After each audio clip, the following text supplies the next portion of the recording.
Frank Whitaker had always been the kind of man who didn't complain. Not when the tractor broke down in the middle of winter. Not when his joints stiffened every morning like rusted hinges. And certainly not when a small flesh-colored bump began growing on the bridge of his nose 6 months ago.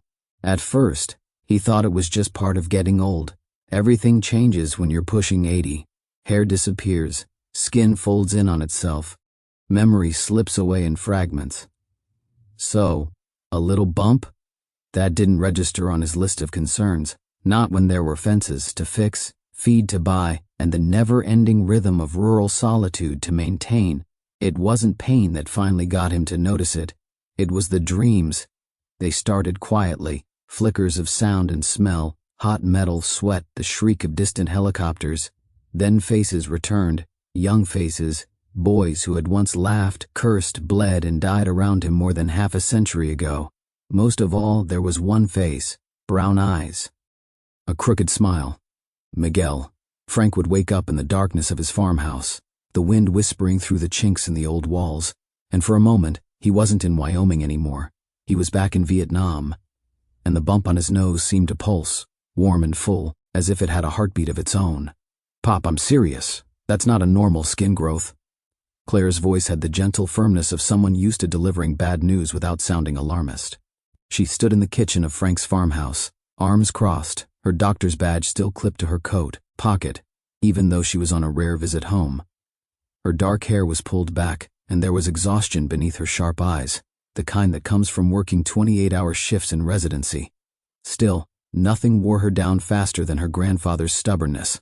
Frank grunted, taking another sip of black coffee as if the warmth might wash away the conversation. "It's nothing.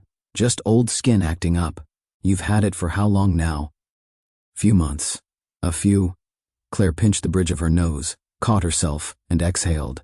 "Pop, you have a perfectly circular, firm bump in the middle of your nose that you've been ignoring for months. I'm a doctor. I work with derm and facial trauma all the time. This isn't just old skin acting up. You need a scan, a proper one, X-ray, maybe CT. He didn't answer, just stared out the window. Snow was melting in slow patches outside, revealing the stubborn green of Wyoming earth beneath. Spring was coming, though it never rushed. Frank leaned back in the old wooden chair that had creaked beneath his frame since 1974 and muttered, "I don't need hospitals poking around." Claire softened. "You're not going in for open-heart surgery, Pop. Just a scan. 20 minutes, please." For me, it was the for me that did it. He didn't know when Claire had become the kind of woman who could hold her own in a hospital full of egos, but seeing her standing there, so capable, so much like her grandmother Linda in the eyes, it cracked something in him. That night he agreed. 2 days later, Frank sat beneath the flickering fluorescence of Ridgeview Medical Center's outpatient imaging wing, the antiseptic smell tugging at buried places in his memory. Claire had arranged everything, used her credentials, pulled some strings. The technician, a young man barely older than Miguel had been, made small talk while prepping the CT scan. Frank answered in grunts. He hated the feeling of being examined. When the scan was complete, they waited in a small consultation room.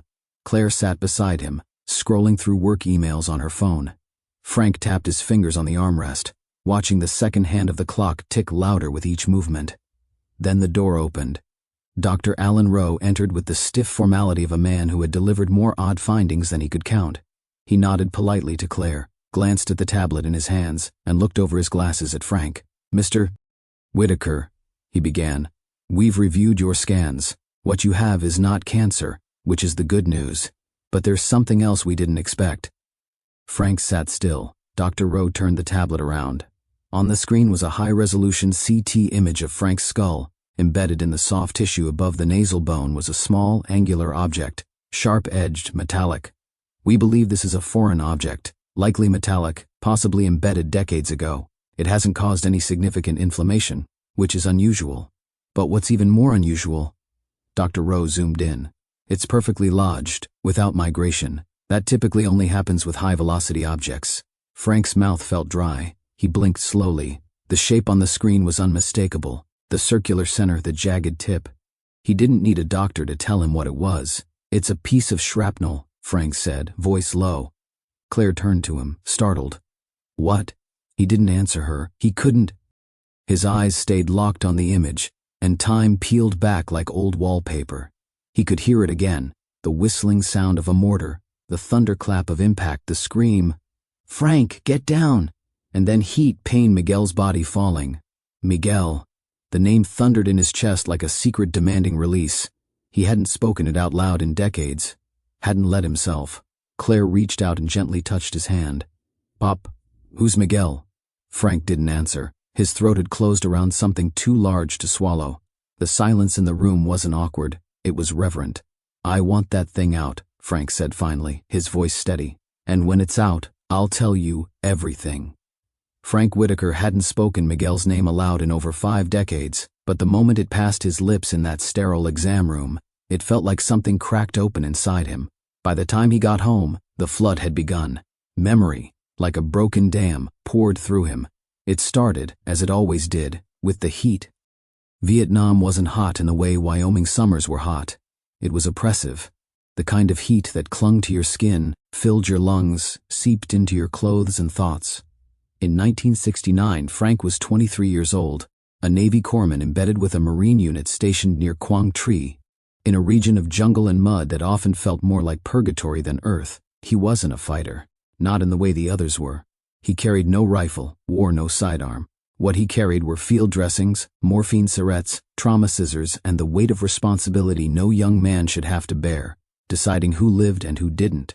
He remembered the first time he saw Miguel Santiago. It was April, early April, though dates blurred easily in the jungle.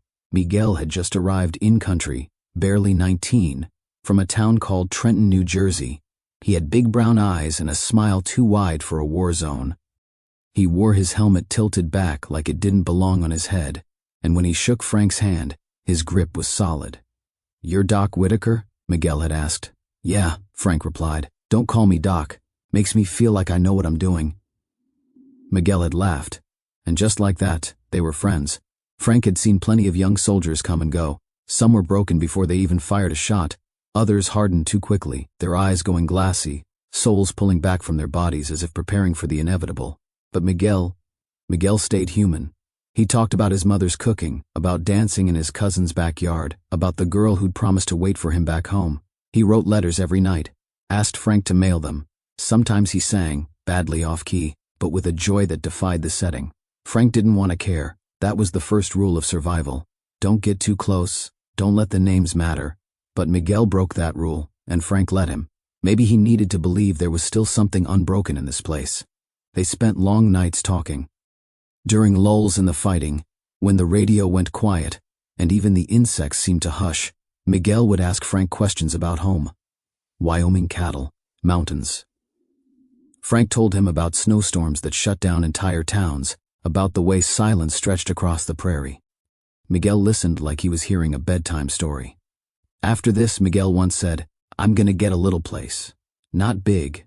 Maybe 2 rooms. I want a garden. Grow my own stuff. You ever eat mango right off the tree?" Frank smiled. "Don't think Wyoming's got mango trees. Then maybe I'll move out there and plant the first one. Be a damn mango pioneer." Frank laughed harder than he had in weeks. But the war didn't care about gardens or mango trees. It came when it wanted, without warning. And it came on April 12th. Frank would never forget the sound. A high-pitched whistling, followed by the kind of explosion that didn't just rattle your bones, it rewrote the air around you. He had been in the recovery tent, checking a corporal's stitches, when the first rocket hit. Dust rained down, the canvas walls shook, shouts rose like a wave, then another explosion, closer. Screams. He ran outside into chaos, men scrambling, fires rising, the sky flashing white and orange. "Miguel!" he shouted, instinct taking over. He found him near the triage zone, helping carry a wounded Marine. Frank ran to help, the world narrowing to a tunnel of movement and noise. That's when he heard it, another whistle, sharper this time, louder. Miguel turned, eyes wide. "Frank, get down!" The blast hit like a giant's fist. Frank felt himself lifted, thrown, slammed into the ground. His ears rang. His vision went white, then black. He didn't know how long he was out. Minutes?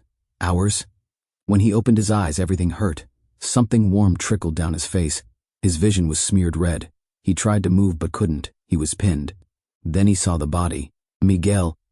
He was half on top of Frank, his body twisted unnaturally, his eyes wide open but still, blood everywhere. Frank's throat tightened. He couldn't scream, couldn't speak, just stared. A medic pulled him free hours later. They were too late for Miguel. He was already gone. In the weeks that followed, Frank said nothing. He went through the motions, treated the wounded, patched up shattered bodies. But something inside him had gone silent. They shipped him out in June.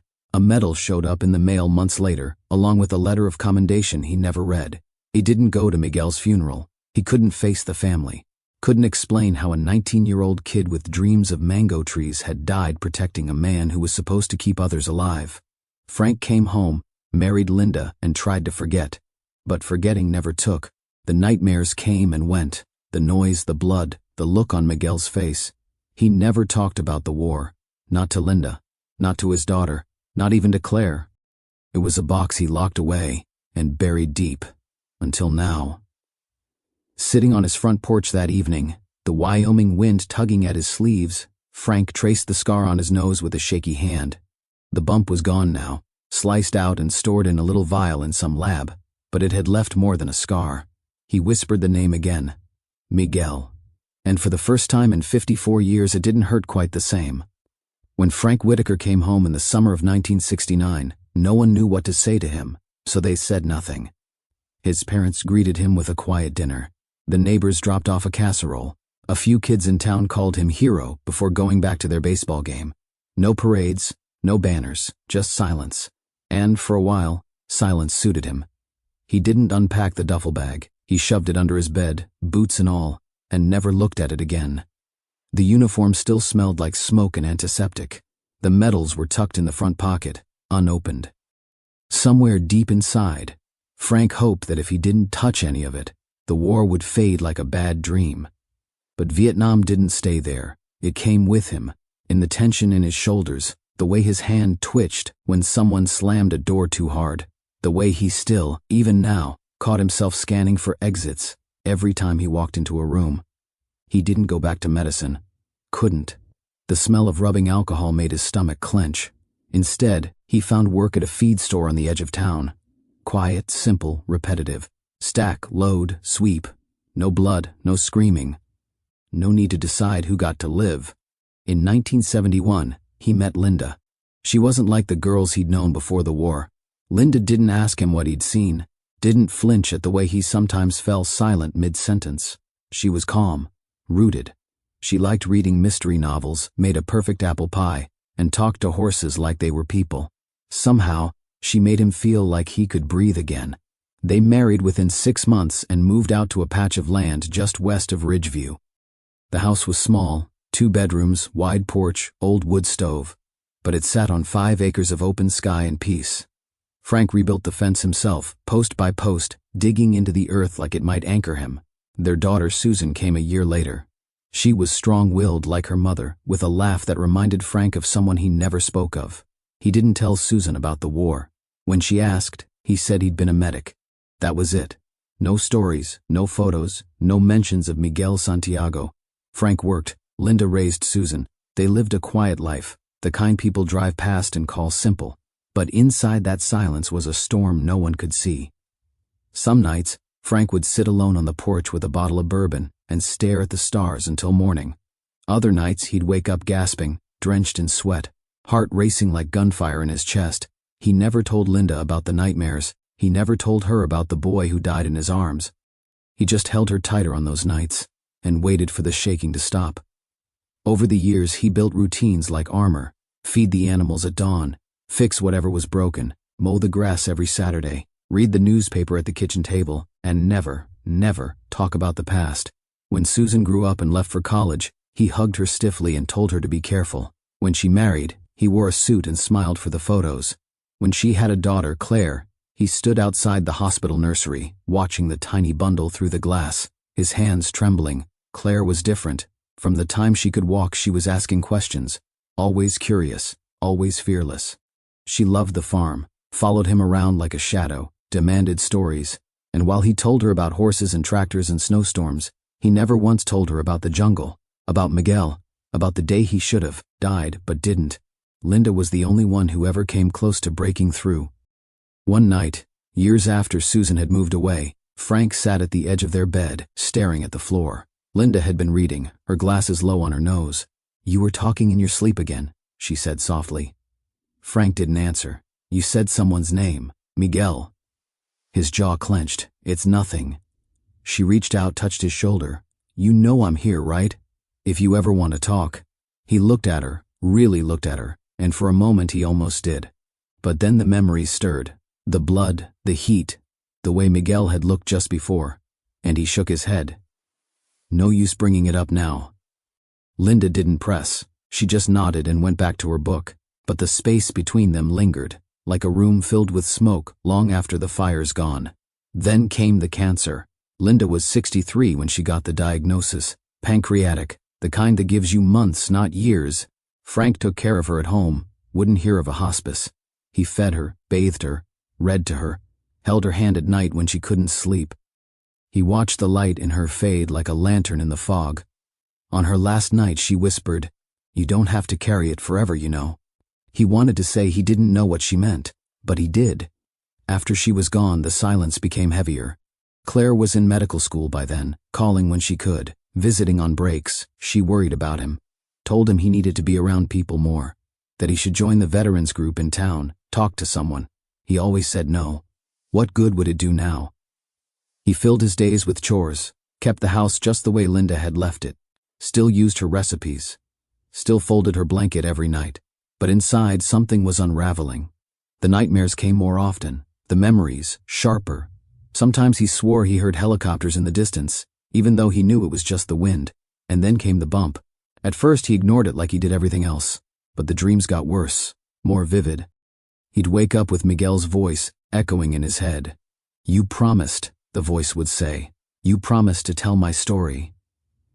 He started seeing Miguel's face during the day, reflected in windows, imagined in crowds. It wasn't madness. It was memory. And when Claire came to visit that spring, he almost didn't let her in. But she hugged him, sat at the table like she always had, and looked him straight in the eye. "You've got a bump on your nose," she said. He shrugged. "It's been there long?" He lied. Then the scan, the image, the truth he couldn't hide anymore. Miguel. Now, sitting in the empty kitchen, Frank traced the scar on his nose. The bump was gone. The dreams weren't. But something was shifting, slowly, like ice breaking underfoot.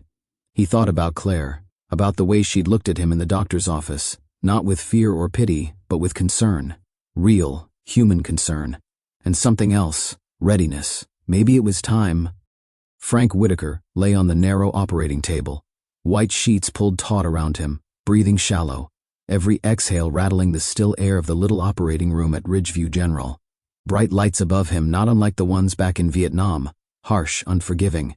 As Dr. Allen Rowe's gloved hands hovered, prepping the sterile field, Frank felt the cold brush of antiseptic on his skin, then the sting of local anesthesia at the base of his nose. He hoped it would dull the pain, hoped it would also dull the memory. "Mr. Whitaker, how are you feeling?" Dr. Rowe's voice was calm, professional, but there was a softness under it, an acknowledgement that this was more than a procedure. Frank managed a nod. He could feel everything, yet nothing intense.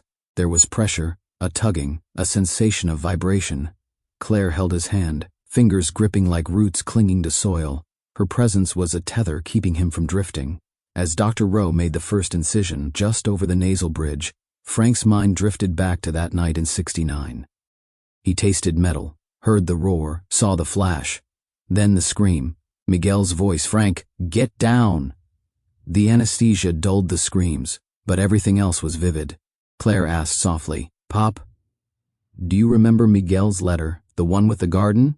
Frank's throat tightened. He squeezed Claire's hand. "Yeah," he whispered, though the sound came out ragged. There was a bright lamp, a metallic instrument, the feel of something being scraped away. Dr. Rowe murmured instructions to the assistant. "Here, steady." A small click of metal against bone, or something like bone. Then a scrape, then a suction. A smell of iron and burning flesh. Frank thought he might cry out, but didn't. Pain bloomed for a second, sharp and hot, then it was gone, replaced by numbness, tingling, ghost sensations. Claire looked at him, her eyes reflecting the harsh lights. "I'm here," she said. "You're doing great." Frank wanted to say thank you, but the words wouldn't form. Instead, he said Miguel, as a moan, a confession. Doctor. Roe paused, lifting a small, jagged fragment from deep within tissue. It trembled slightly, small yet impossibly heavy, corroded, darkened with age, edges worn but still clearly molded by force. Frank's heart hammered. He thought of Miguel's chest, the blood, the way the medics had reached too late. The fragment was part of that night. I see it, Claire whispered. They got it. Frank's vision blurred. The overhead lights became halos. He closed his eyes and the dream took over. The jungle, the rockets, laughter and cries, Miguel's face, unbowed, brave, alive for a moment before he wasn't. In that space between consciousness and sleep, Frank uttered words he'd buried for 50 years. I'm sorry I couldn't do more. A whispered apology that echoed deeper than the anesthesiologist could hear. It wasn't fear that trembled in his voice. It was something more. Guilt, love, loss. Dr. Rowe's voice brought him back. Keep still. Almost done. There was a final tug, a suctioning hiss, a snapping sound. Then silence, save for Claire's steady breathing and the hum of machines. The fragment was placed on a white gauze, tiny but full of stories, and held over a tray. Frank watched it glisten under sterile lighting, that dark edge corroded, stained, but real, a piece of history in his palm. Claire blinked back tears. Dr. Rowe stepped aside. You did well, Claire said, her voice breaking. Frank couldn't respond. His throat was dry, his body drained, but strangely, he felt lighter. Something inside him had shifted. They stitched, bandaged. The surgeon's final touches were gentle. Claire kissed his forehead. Welcome back, she whispered. When Frank woke, daylight slanted through the hospital blinds. His nose throbbed, heavy with swelling. There was a taste of metal in his mouth. Claire was already there, waiting. Did you get it all? He asked. She nodded, placing a small metal tray with the fragment wrapped in gauze beside him. The tray also held a folded letter, the letter from Miguel that Claire had arranged to have delivered, after they found the Santiago family. Frank's hand trembled as he looked at it. You need rest, Claire said, pulling the sheets up for him. He stared at the fragment. For a long moment he saw Miguel's face, saw the mud, the smoke, heard the whispers of distant bombs. Then he saw Linda's face, Susan's laugh, Claire's determination. He saw the life he built while carrying a secret none of them fully understood. Tears came. Not of shame this time, but of something heavier, relief. Claire sat close. You did more than you know, Pop. Frank closed his eyes. The first real breath of peace in 54 years seemed to enter him. He thought, if Miguel were here, he would say I did well. Claire returned to Frank's hospital room the following morning, holding a slim envelope between two fingers. It was yellowed by time, its edges curled, the ink faded. It bore no stamp, just a name written in looping cursive, Frank Whitaker. No address, no date, just a name that hadn't been spoken in earnest in half a century. Frank, groggy from a night of light sleep and heavy memories, looked at the envelope like it might burst into flames. What is that? He asked, voice rough. Claire hesitated before answering. It's from Miguel. His sister kept it. Said it was never mailed. She found it in a drawer after their parents died. It was addressed to you. Frank sat up, slowly. Every movement seemed to cost something. She's alive? He asked. Claire nodded. Isabel, Miguel's younger sister. She lives in New Mexico now. She said this letter was written weeks before the attack. Frank took the envelope. His fingers trembled, tracing the looped letters of his name. The paper felt like dried skin. For a long moment, he didn't open it, just held it there, staring. What do I even say to her? He whispered. To his sister? Claire's voice softened. You don't have to say anything yet. Maybe let Miguel speak first. Frank nodded once, more to himself than to Claire, then carefully opened the envelope. Inside was a single sheet of lined notebook paper, neatly folded into thirds. He opened it slowly, like it might disintegrate. The handwriting was unmistakably Miguel's, sharp and neat, with little loops at the bottom of the Y's and G's. He read, silently at first, but then his lips began to move. Frank, if you're reading this, it means I've chickened out of saying this to your face again. Figures, right? You're the brave one. I'm just the loudmouth from Santa Fe who can't stop cracking jokes when he's nervous. I don't even know how to say this without sounding like a soap opera script, but here it goes.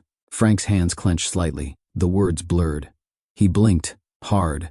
You're the best man I've known in this place, maybe ever. You've kept me sane through all this shit. The blood, the screaming, the waiting. Every time I thought I couldn't take another hour, you'd crack that old-school Midwest smile and say something like, well, hell, we didn't come here for the weather. You talk about going home, building furniture, raising a daughter who plays softball and breaks hearts. I talk about maybe opening a shop, being a mechanic. Truth is, I don't know if I believe in a future anymore, but I believe in you. Frank felt his throat tighten. He stopped reading aloud. He couldn't. Claire moved beside him, silently supportive. There's something else, something I haven't said. I think I love you, man, not just like a buddy or a foxhole friend. More, I don't even know what to do with that. Hell, we're in a world where boys get shot for holding hands, but I don't care. If I get out of here, I want to be around you, even if it's just sitting on your porch drinking iced tea and pretending none of this happened. But if I don't make it home, and let's be honest, it's a coin toss, you have to promise me one thing: don't carry this shit alone. Don't pretend like it didn't change you. Don't go building a life out of silence and think it's strength. That's not the kind of man I know you to be. You're allowed to live, you're allowed to love, you're allowed to feel it all. Even the ugly stuff, especially that. Frank exhaled sharply, his chest rising like he'd been holding his breath for decades. The letter shook in his hand. Claire reached over and gently rested a hand on his wrist. You saved my life more times than you'll ever know, not just with bullets but with grace. And if this is goodbye, then know this: I'd do it all again, just to have had you in my corner for these months. And hey, if I make it home, I'll be knocking on your door with a six-pack and an oil-stained duffel bag, asking if your couch still squeaks when you sit too hard. Your idiot friend, and maybe something more. Miguel. The room was silent for a long time after that. Just the steady beep of the heart monitor and the occasional murmur from the hallway beyond the door. Frank stared at the paper, at the signature, at the emotion frozen in time. Claire spoke first. That letter, he was telling you to forgive yourself, to live. Frank laughed softly, but it cracked. He was always braver than me. Braver for saying it. You weren't ready to hear it then, Claire said gently. I'm not sure I'm ready now. You are, or you wouldn't be sitting here crying over a 50-year-old letter. Frank wiped his face. I didn't even know about the way he felt. Claire shrugged. Maybe you did, somewhere. But you couldn't let yourself know, not with everything else. Frank looked out the window. Sunlight lit the blinds, making the dust in the air glow like gold. His sister, he said after a pause. Does she want to talk? She's on her way, Claire said. Frank turned sharply. What? I called her. She asked if she could come. I told her yes. Frank opened his mouth, then closed it. He looked down at the letter again. All right, he said quietly. Let's talk. The knock on the hospital door was so soft it could have been mistaken for the wind. Frank looked up. Claire stood, smoothed her shirt, and opened it. Isabel Santiago stepped in, her presence quiet but steady. She looked to be in her late 60s, her gray-streaked hair pulled back into a low bun, eyes the same dark brown as Miguel's. Fierce, unreadable, but not unkind. She held a tote bag close to her chest and clutched the strap with both hands like a lifeline. Mr. Whitaker, she said, voice even. Frank's throat tightened. It was like Miguel had walked in wearing a different face. Please, he said, call me Frank. She nodded once. I wasn't sure I'd ever meet you. I wasn't sure I deserved to be met. They looked at each other for a long moment. Claire quietly excused herself, leaving the door half open behind her. Isabel moved to the chair beside his bed. She sat carefully, as if this were a sacred act. You read the letter? She asked. He nodded. Yesterday. She gave a small smile. He never mailed it. I don't know why. I found it tucked between the pages of his old sketchbook. He used to draw planes, you know, back when he wanted to be a pilot. Frank shook his head. He never told me that. He didn't tell anyone everything, Isabel said. But he told me about you. Frank's body tensed. She reached into the tote and pulled out a bundle of folded papers, held together with a rubber band. Letters. Some addressed to you, some just about you. I thought you might want them. He accepted them like someone being handed a baby bird, fragile, alive in its own way. Isabel continued. He spoke about you in a way I didn't understand until much later. I thought it was just war-bond closeness. Until I read these. Frank's eyes dropped. He wrote about loving me? She nodded, not always in those words. But yes, I never knew, not really. I mean, maybe some part of me suspected, but I didn't think, Isabel interrupted gently. He didn't expect you to love him back. He just wanted you to live like someone worth saving. Frank exhaled, as if the words knocked something loose. I didn't, he said. I didn't live that way. Well, you're still here, that counts. She reached again into the tote bag and pulled out a small metal box. Its edges were worn, paint chipped. She opened it and pulled out a dog tag, Miguel's. He carried yours until the end, she said. But they only sent one tag back. We didn't get his wedding ring or his sketchbook or anything, really. Just this. Frank took the dog tag. He turned it over in his hand. The letters were still clear, Henderson, Miguel A., blood type, serial number, Catholic. I carried guilt, Frank said. Not just about him, about everyone, but mostly him. Isabel looked at him steady. Because he died saving you? He nodded. He would have done it again, she said, because he believed you were worth it, and from everything I've read, he was right. Frank swallowed hard. He saved me twice. That day in the ward, and with that letter, Isabel reached out, touched the dog tag between his fingers. Then make it count, tell his story. Don't let him be just another name on a wall. Frank looked down at the letters, the tag, the weight of memory pressing against his chest, then back at Isabel. You came all this way, he said, voice low. To give this to me? I came all this way, she replied, to forgive you. Frank blinked. Forgive me? Isabel's voice softened. For surviving, for not writing, for disappearing into your guilt. I know what survivor's guilt does. I've seen it consume people from the inside out. Frank looked away. I thought I was protecting everyone by staying silent, but you weren't protecting yourself. No. She reached into her tote one last time and pulled out a photo. It was worn, edges curled. A snapshot of Miguel at maybe 19, standing barefoot outside a tent, holding a cigarette and smiling at something off camera. I think this was taken by you, she said. On the back it says, July 8, 1969, Whitaker being annoying with the camera again. Frank laughed. It came out more like a sob. I remember that day. We were teasing Sergeant Marks about his comb-over. Miguel said I looked like a lost puppy trying to be a photographer. Isabel smiled. He liked your laugh. Said it sounded like a rusty bike chain. Frank looked at the photo a long time. I don't know how to forgive myself. You don't have to all at once, Isabel said, but start by remembering him the way he wanted to be remembered. Not just how he died, but how he lived, what he meant. He nodded. I want to do something, start something in his name. She raised an eyebrow. Like what? I don't know yet, he said, but something that tells the truth, about what it meant to serve, about what we left behind, about the ones who carried us. Isabel stood, slung the tote over her shoulder. Then I'll help. Frank looked at her, surprised. I was 18 when he left, she said. I didn't get to fight the war, but I can help fight the forgetting. Frank smiled, but it trembled. As she turned to leave, he called after her. Isabel? She turned. Thank you. She nodded once. Tell his story, Frank. That's how we keep him alive. Frank drove back into Ridgeview in the late afternoon, the sky streaked with pink and gold. His truck bed still smelled faintly of antiseptic from the hospital in Tucson. Claire rode beside him, holding the dog tag in a small cloth in her pocket. Neither spoke much. The weight of what had happened hung between them like heavy curtains. When they finally arrived at the old country road that led to their farm, the fences looked weather-beaten, the barn still sagging in places, and the grass ahead uncut. It seemed everything had waited for his return. He stepped down from the truck, his knees stiff, boots crunching on gravel. The farm seemed smaller than he remembered. The air smelled of earth and manure, the unfamiliar quiet of late afternoon settling in. Linda's old wind chime on the porch tinkled softly in a breeze, a sound so familiar it nearly broke him. Claire followed him up the steps. Neighbors were out, as if sensing something. Old Bill Turner trimming his hedges, faint laughter drifting from Hannah Meyer's yard, where children played, and Mrs. Lawson stacking wood near her porch. Some glanced Frank's way, eyes curious, respectful, awkward.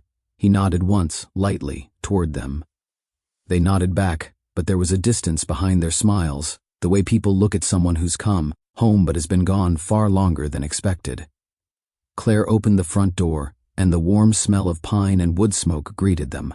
The house looked almost just the same.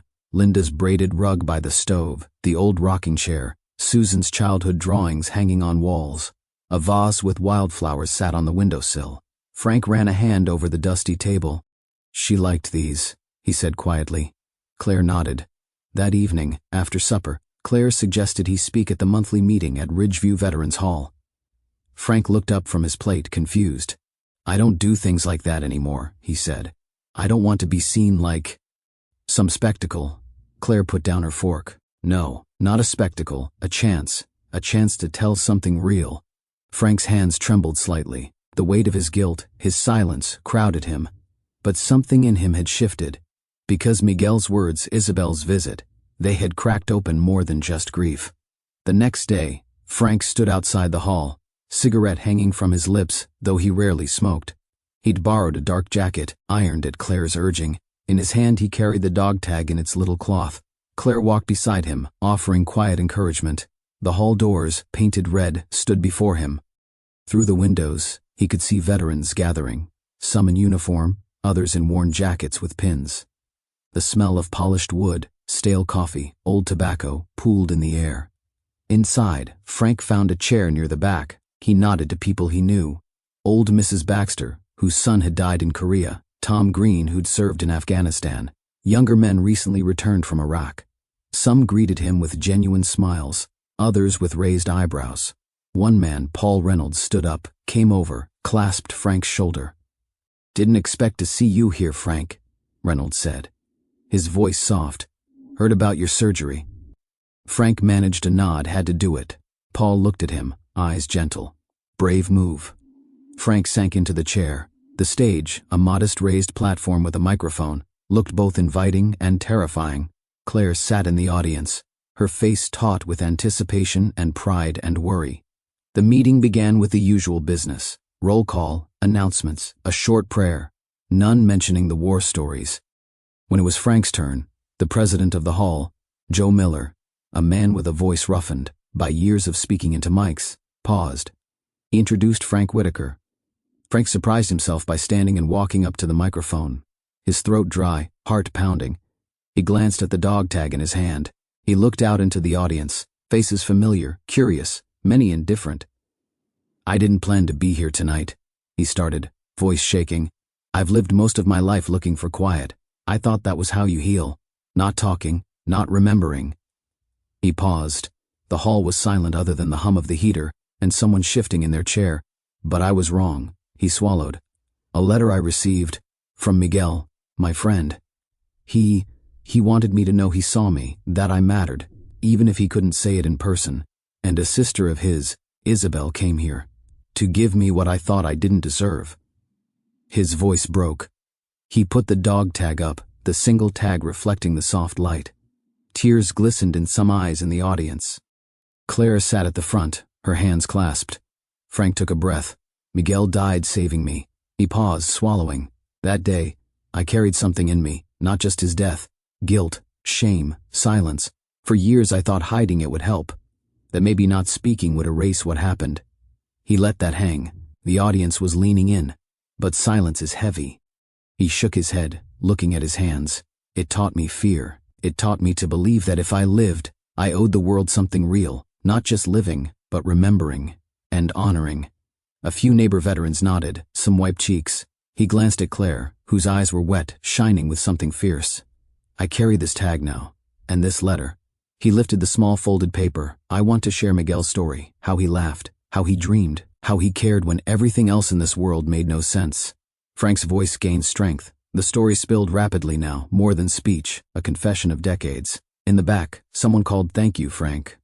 Another person murmured, "That's beautiful." He closed his talk with a simple sentence: "This is for Miguel, to keep him alive." Then he stepped down, heart hammering, the applause soft then stronger. Back in the quiet hall as people mingled, some came forward. A veteran, older, placed a hand on Frank's shoulder. "You've done more soldiers proud." A young man said, "Your friend loved you. That takes real courage." A few folks crossed the room, shook his hand. Frank looked at Claire, eyes brimming. "I thought it would feel worse," he said. She smiled, tears streaming. "It feels honest." Frank spent the next few days drifting through town in a way that felt strange and new. He visited Bill Turner's old barn where they used to repair tractors together. Bill offered a curt wave, then paused, looked at the dog tag hanging from Frank's jacket, frowned, then nodded. In the feed store, Tom Green quietly handed him a bag of grain for the animals. No words, just a hand on the shoulder that said more than most conversations ever had. Church on Sunday. Mrs. Lawson smiled at him from the pew. It was forgiving in its simplicity, her eyes, a gentle bridge back to normalcy. Word spread fast. Soon the Ridgeview Gazette printed a photo of Frank at the Veterans Hall, holding the letter in his trembling hands, a headline that read, "Local vet shares long-dormant truth." Some neighbors congratulated him, others avoided his gaze. A few whispered that maybe Frank had gone soft, that he was dredging up wounds that should stay buried. He paid little mind. He'd spent too long listening to the ghosts inside his head. These living people, these neighbors, offered something different: presence, recognition, sometimes doubt, but always, in one way or another, a response. Claire worked behind the scenes. She asked around, spoke with veterans she'd met at the hall, connected with local counselors, community leaders. She suggested starting a small group with a simple name, Miguel's Light. The idea was to gather veterans, old and new, in Claire's clinic after hours, where no one had to speak if they didn't want to. Just a circle, coffee, dim lights, honesty. Frank was hesitant at first. What if nobody came? What if pity or judgment came instead of companionship? The first meeting was tentative. 5 veterans showed up: a man who lost an arm in Afghanistan, a woman who served in Vietnam but rarely talked about it, a young Marine home after 2 tours in the Middle East, and one older man, George Harlan, who remembered Frank from his feed store days. George passed around a worn photograph from 1969 of combat medics in mud and rain. He asked Frank to identify himself.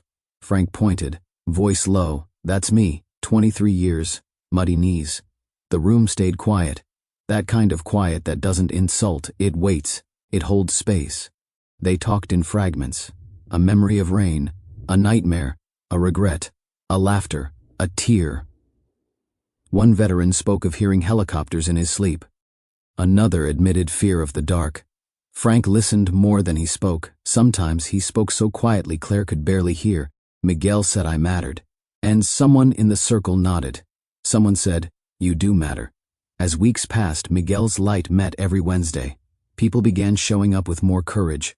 Claire brought cookies, coffee, small lights, candles when the nights were dark. Frank told parts of his story: the bump, the surgery, Isabel's visit, the buried guilt.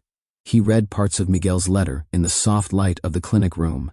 In the reflection of the window, he saw elderly soldiers drying tears, younger ones straightening their posture, all of them releasing something they didn't know they were carrying. But not everything was peaceful. One night, as Frank was leaving a meeting, someone confronted him. "Why bring all this up now? Why make your pain public?" He froze. Claire stepped forward. Frank's voice cracked. "Because it's not just my pain anymore." The man shook his head.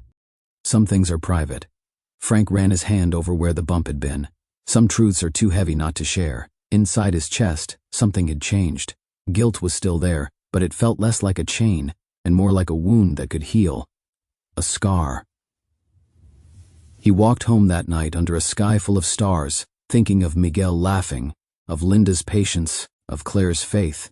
He realized that telling the story, exposing that old wound, was not humiliating but honoring. At the next meeting, more showed up. Media even asked to interview. Frank said no cameras. He wanted this to stay small, intimate.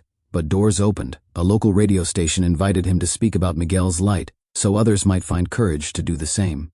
He hesitated, but then agreed. For Miguel. For every veteran who thought themselves forgotten. When the radio segment aired, Frank's voice shakier than he thought. Claire listening from home, he told enough. About the letter, about the fragment, about the guilt.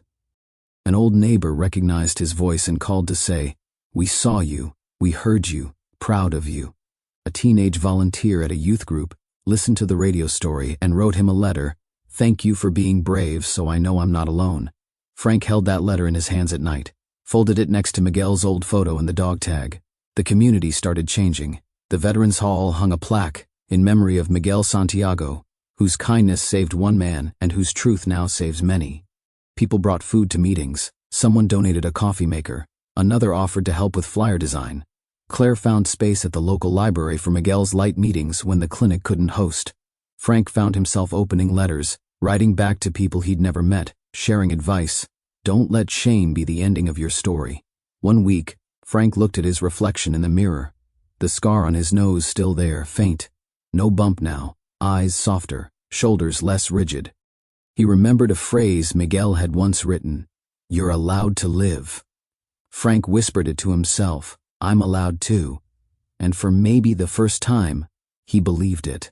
Frank Whitaker stepped out of Claire's car just beyond the wrought iron gate of the Silver Pines National Cemetery in Iowa, the air crisp and quiet, as though the land itself held its breath. He carried the small wooden box with Miguel's fragment, dog tag, and letters. Claire came behind him, steadying him with a gentle touch on his shoulder. The road was lined with rows of markers, white stones in perfect order, frost still lingering in patches under the oak trees, the rising sun painting the tombstones with soft light. It felt sacred, overwhelming. He didn't want to walk too fast. Each step seemed heavy, as if his heart were being pulled by the weight of all those years. He remembered stories he had never told. Miguel's laughter in the rain, Linda's steady hands, Susan's birth, Claire's first day of school. Memories flickered, bright and painful, and he wished he could drink them down or spit them out. Either way, he needed them. They stopped in front of a carved stone that bore Miguel Santiago's name, rank, and date, May 1969. The lettering was immaculate, polished even, nearly shining in the early sun, grass edged neat around the base. Violets had been planted, and someone had set a single rose, fresh, its petals soft and trembling in the wind. Frank knelt, his knees rusty, his breathing shallow. He opened the box. He pulled out the dog tag. He held it up to his ear as if catching Miguel's voice in the soft metallic echo. For a moment, a memory flooded him. Miguel's "Hey Whitaker, move your tag. Lights ruining my picture back in '69, muddy, laughing." He smiled, but tears came. Claire knelt beside him, handing him the folded letters, the ones Miguel had written but never sent.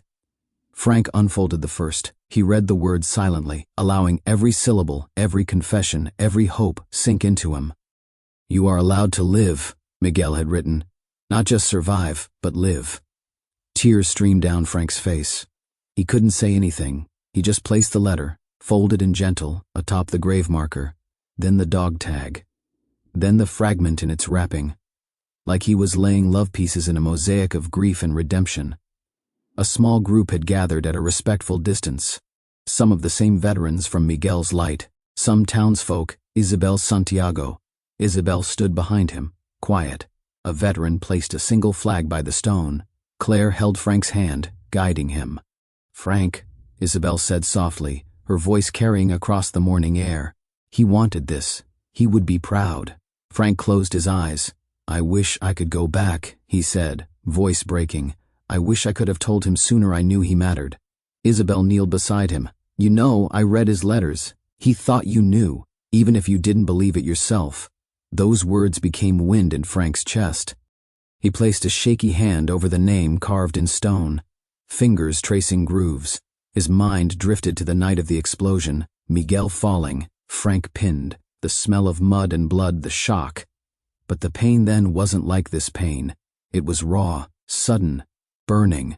This was long, unfolding, layered with years of silence. He opened his eyes, looks around, at flags, at veterans' caps, at trees draped with frost. A young woman approached, clutching a small bundle of wildflowers. She laid them near the rose, near everything he had placed. He looked up at her. She nodded, not pitying, but recognizing. She knelt, touched the dog tag briefly, then stood. Claire on the other side whispered, "You did something beautiful today." Frank nodded. He didn't feel holy, he felt human. Silence stretched. A bugle from afar started playing taps, notes so simple and yet so heavy. The wind caught them, let them float across rows of graves, across memories, across generations. Frank held Claire's hand. He saw tears fall from veterans standing at rigid attention, some wiping their eyes, some looking away. He saw Isabel silent, dignified. Frank's throat tightened. He thought of Linda, the way she used to bake pies, the way she listened without speaking. He thought of Susan and Claire and how many years he had hidden this, thinking it was shame, but maybe instead it was love incorrectly shaped by fear. The final note faded, hanging in the air like a promise. The dogs of grief barking in his chest quieted, for a moment peaceful. "Harold." "No." Frank exhaled as though he'd been holding his breath since 1969. He laid the flag gently over Miguel's marker, then stood leaning heavily on his cane, Claire beside him. Isabel approached, placed her hand on Frank's shoulder. "He rests now," she said, "and maybe so do you." Frank's voice was small but certain. "Yes, he deserves rest, and so do I." They lingered there a while, in shared quiet. The day warmed slowly, frost melted in sunlit patches, birds sang far overhead. Frank closed his eyes against the brightness. Felt Miguel's absence, yes, but also his presence in the way the world kept going, in the way he had begun to live differently. Claire snapped a photo. Not for newspapers, not for honor, but for memory. A photo of 3 people, Frank, Isabel, Claire, by Miguel's stone, hands together, eyes wet, but faces open.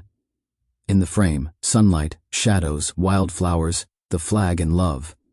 He knelt one last time. "Goodbye, Miguel," he whispered. "Thank you." He stood. The small box was empty now. Not because everything was gone, letters still lived in his pocket, but because what needed to be buried was buried. The weight had shifted. Frank stood by Miguel's grave a long moment after the bugle's final note. The sun climbed higher, warming his cold hands. Tears had dried on his face. His chest felt unburdened, in a way he hadn't known possible. The dog tag rested in his hand like a promise kept. Claire and Isabel stood on either side, not speaking, but present. The air smelled of earth, of fresh flowers, and quiet forgiveness. He looked at the rows of graves stretching beyond him, names, dates, stories he would never know. He took a deep breath, the kind that draws cold air into the lungs, and released it with purpose.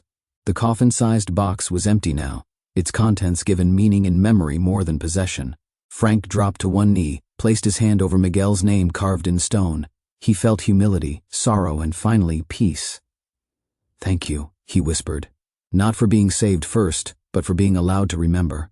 For being given proof that Miguel saw him, believed him, needed him alive. For being given Isabel's bravery, Claire's faith, and the strength to stand where he used to stay away. For letting the story breathe again. He straightened, moved to pick up the small rose someone had placed. Claire helped him. They held the flower together, then placed it beside the stone and the violets. Isabel gently laid a folded photo at the grave, one of Miguel smiling, young, hopeful. "He still shines," she said. Frank nodded, eyes stinging. As they turned to leave, a wind stirred. Leaves rustled. The cemetery gate creaked. He paused at the gate, turning back for one final look at the marker, Miguel Santiago. It felt like a threshold. He had crossed. On the drive back, Frank sat beside Claire in the passenger seat, hands resting in his lap. The wooden box was gone, remaining items tucked in his jacket pocket. Letter, photo, dog tag. The guilt that had weighed on him for 5 decades felt lighter, as if some part of his soul had been exhumed and carried out into daylight. His throat still ached from sobbing, but the ache was normal, human. Claire glanced at him. "You okay?" He nodded, then shook his head gently, like removing an invisible cloak. "More than okay than I have been in years." She reached across and took his hand. Warm. Back in Ridgeview, Miguel's light met that evening in the clinic. Frank walked in, the soft glow of lamps and candles greeting him. Faces turned, some tearful, some curious, some reverent. He set the photograph of Miguel by the front table. He placed the dog tag next to it. Someone had hung a banner, in memory, in truth. When his turn came, he stood, voice firm. "I carried something inside me for 54 years, a fragment, a guilt, a silence. Today, by Miguel's side, I laid that burden down." He paused, letting it sink in. "I walked away lighter, not free of sorrow, but free enough to be honest." The circle was quiet. Then a man from the back, young, new to the meetings, said quietly, "Thank you for being brave enough to carry it out into the open." Frank's breath caught. He managed a small smile. "Bravery isn't not being scared," he said. "It's choosing to stand when you are." Over the next days, small ripples started. The local paper ran a follow-up. Veteran finds peace in sharing his story. A few more veterans reached out, some calling him, others writing letters. One old friend from school invited him to speak at the high school's Memorial Day assembly. Frank was unsure, but Claire encouraged he accept. Miguel's light started getting requests for guest speakers, for copies of Miguel's letters, for stories. That evening, Frank sat in his living room, the photograph of Miguel. the dog tag, the letters, all lay on the coffee table. He looked at them, not just as relics of pain, but symbols of love, sacrifice, life that mattered. Linda's old rocking chair sat empty. He thought of her. How many nights he held his guilt in silence instead of letting her know. He swore to himself, go forward differently. He wrote in his journal, words flowing reluctantly at first, then with fierce clarity. Miguel taught me to live even when the world tried to bury hope. I want to be worthy of what he saw in me. He paused, then added, I will tell his story, not because I'm proud of what happened, but because love like that deserves to be remembered. At home, Claire baked pies as Linda used to. Susan called, hearing the news of Frank's speech invitations. She said, Dad, I'm proud of you. Frank choked up but smiled. It hurt, in a good way. Recognition from family that didn't ask why he'd carried silence so long. That simply saw him again. On a Sunday morning, Frank stood at the front of his local church, not to preach, but to speak. He told bits of his story, about Miguel, the bump, the fragment, the letter, the grave, and what it meant to carry, to let go, to live. The congregation sat close. Some hung on his words, some wept quietly, some clasped hands. When he finished, he looked out at faces lit by sunlight through stained glass. A few stood, applause gentle but true. Walking out, a little boy tugged at his sleeve. A boy Frank didn't know. Sir, the child said, voice shy. Thank you for telling. Frank knelt, looked the boy in the eye. Thank you for listening. The boy smiled. Harold, or no Frank, felt something swell in him. Not pride. Something freer. Connection. That night, in the quiet of his bedroom, he placed Miguel's photograph on his nightstand. He touched the dog tag, the letters in his pocket. He closed his eyes and for once did not try to escape the memories. Instead, he embraced them. Let them be part of him. Frank whispered, I'm allowed to live. And he meant it. Frank Whitaker woke up the next morning to light washing through his bedroom window. The curtains were old, thin, and smelled faintly of pine and sunshine. He lay still a while, feeling the bed beneath him. His breath normal, his heart less burdened. He turned toward the nightstand. There was Miguel's photo, the dog tag resting beside it, letters folded in his jacket pocket. In that quiet moment, he realized how much had changed, how much he had allowed himself to feel. He got out of bed, feet against the cold wood floor, and walked to the window. Early morning mist hovered over the barn and fences, dew sparkling on fence posts like broken glass. Claire's rose bushes still bloomed, stubborn even after winter. Linda's roses, he thought. He remembered her hands, warmth, laughter on summer evenings, and for the first time in a long time he smiled without guilt. Breakfast was silence tempered with gentle sounds, Claire humming in the kitchen, the kettle boiling, birds calling outside. Claire brought him a plate of pancakes, the ones Linda used to make, golden, buttery, sweet syrup pooling at the edges. He ate slowly, tasting everything. The first bite of breakfast in 54 years that felt like possibility instead of burden. Afterward, Frank stepped outside. He carried the photo, the dog tag, letters, wrapped carefully in his jacket. He walked to the shed, pulled out an old wooden chest, Linda's jewelry box, that had sat untouched for decades. Dust drifted in beams of light. He opened it and gently placed Miguel's letter and dog tag among Linda's things, recipes, photographs, wedding dress hems. It felt respectful, like bringing two loves together, one from the war, one from the home, letting them coexist. Over the next days, Miguel's light group expanded. Meetings added a short segment for family testimonies. One week, Susan stood up in front of the circle and said, "Dad, I never knew how much you carried." Claire cried quietly. Frank hugged Susan. He told her, "I finally want you to see me, not just what I survived, but what I tried to live." He accepted invitations to speak at Memorial Day services. His voice was softer now, but steady. He spoke not only about loss, but hope. He praised Miguel's courage, told of the letters, the fragment, the kindness of strangers who reached out. He often ended with this, "If we don't tell our stories, others will tell them without us." Children listened, and parents nodded, and veterans saluted.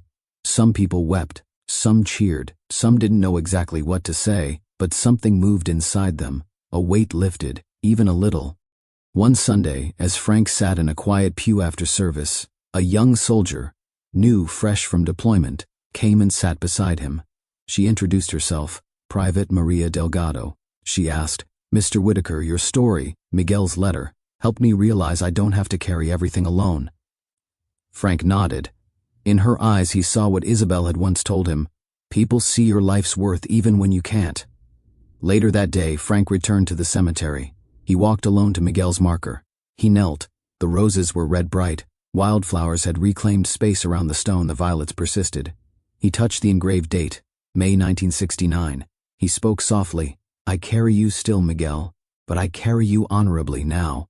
Sunlight broke through clouds overhead. The air was warm. He left behind fresh flowers, laid against the stone a small lantern, not for the dead, but light in darkness, for those still lost, still healing.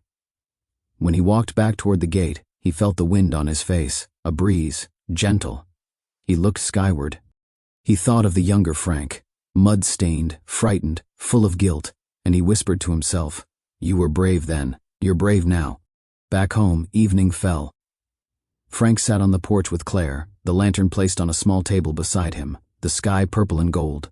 Crickets sounded. He reached and took Claire's hand. She squeezed. He breathed.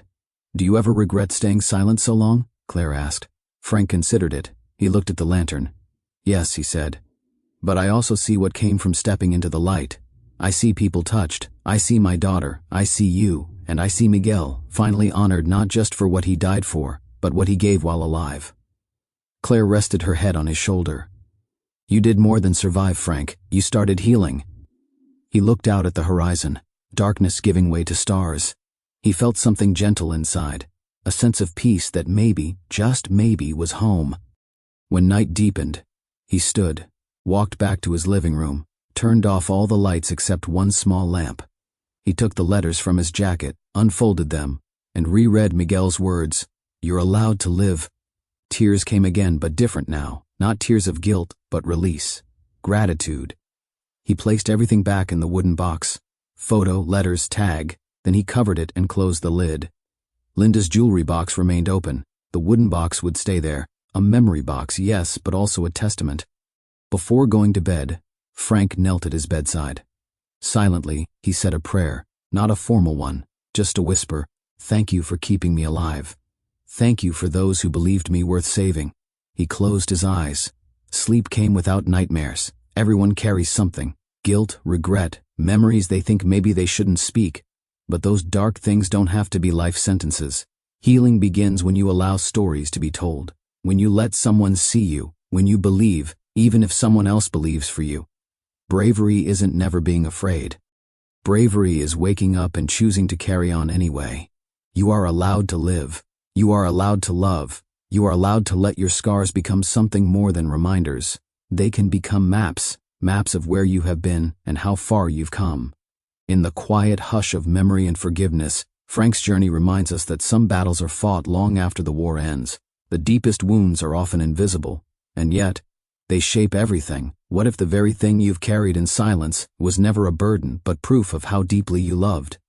As the sun sets over the field where Frank once stood frozen by guilt, we see him now. Older, worn, but no longer alone. A small boy, Tyler, runs toward him with a paper airplane in hand. Frank kneels, smiling, arms open. The paper plane lands at his feet. On its wing, one sentence in a child's handwriting: "Heroes never disappear, they just come home slowly." The screen fades to black. Now, it's your turn. Have you ever carried a story for years, too heavy to share? Have you ever mistaken survival for failure? Tell us in the comments. Let this be the place your healing begins. If this story moved you, subscribe for more powerful narratives that speak to the heart, because some stories aren't just told, they're felt. Hit that subscribe button. Your next story might be the one that sets you free.